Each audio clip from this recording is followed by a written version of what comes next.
தென்காசி மாவட்டம் புளியரை கிராமத்துக்கு அருகில் நேற்று முன்தினம் ஒரு பெரும் விபத்தை தடுத்த தம்பதியர் தான் இவர்கள்.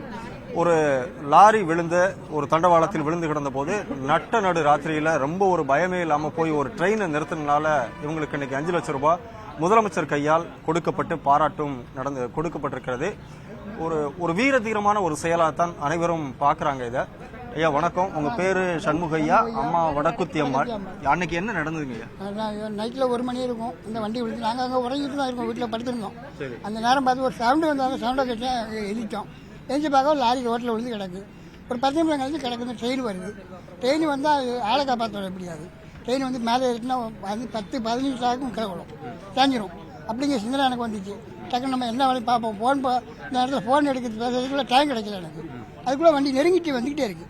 ஒரு 1 கிலோமீட்டருக்குள்ளே தான் வந்துகிட்டு இருக்கு. நாங்கள் போகலன்னா கண்டிப்பாக போயிடும்.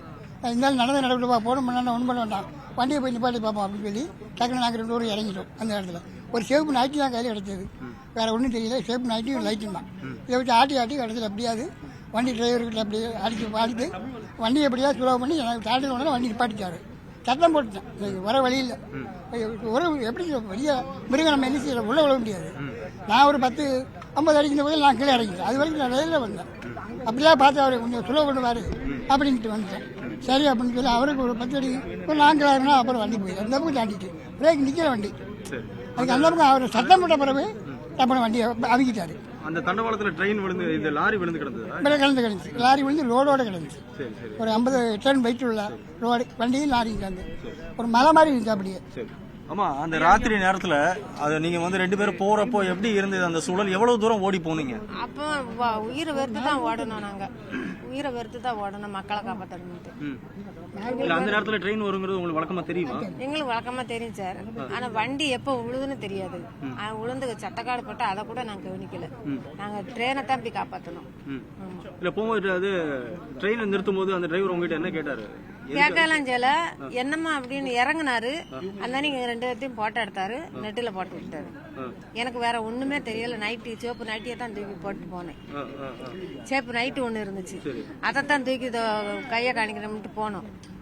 எனக்கு அந்த நேரம் எனக்கு தோணுச்சு, மக்களை காப்பாத்தறமே அப்படின்னு சொல்லி தோணுச்சு. அதனால நான் நாங்க குடியிருந்துட்டு இருக்கோம்.